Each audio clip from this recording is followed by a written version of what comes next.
নিশ্চয়ই দেখেছেন ট্যাঙ্কের উপর থেকে ফেলা মানুষটিকে, যে হয়তো তখনও বেঁচে ছিল।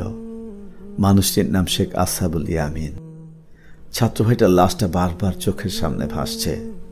ভাইটা রোজা অবস্থায় ছিল। আপন সাথীরা তার ব্যাপারে কল্যাণের সাক্ষ্য দিচ্ছে। আল্লাহ তাকে মাফ করুন, জান্নাতবাসী করুন, আমিন। আমার বন্ধু ইয়ামিন আর নাই, আমার রুমমেট আর নাই, ওসমানী হল রুম নাম্বার 619 আর নাই, আমার রাত 3টায় আড্ডা মারার সাথী আর নাই, আমার সাথে কাচ্চি শেয়ার করার সাথী আর নাই, আমার হিউমারলেস জোকে হাসার সাথী আর নাই, আমাকে গেমের কাহিনী বলার সাথী আর নাই, আমাকে বাসা থেকে আনা খাবার দেওয়ার সাথী আর নাই, আমার ফুলগুলা ধরায় দেওয়ার সাথী আর নাই। আমি ইয়ামিনের আম্মুকে কি বলবো?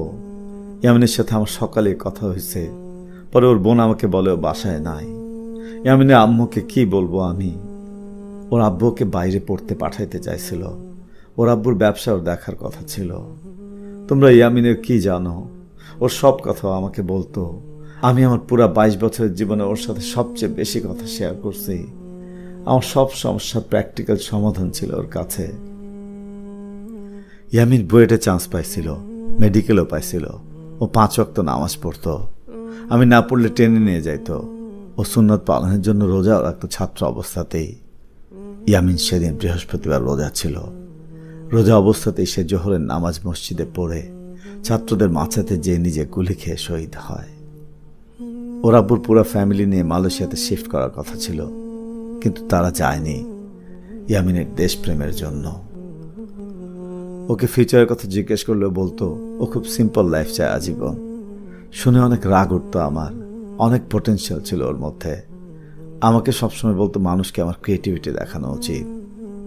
আমি ওকে শেখ ইয়ামিন বলতাম, কারণ আমার জীবনের সব সমস্যার উত্তর ওর কাছে ছিল।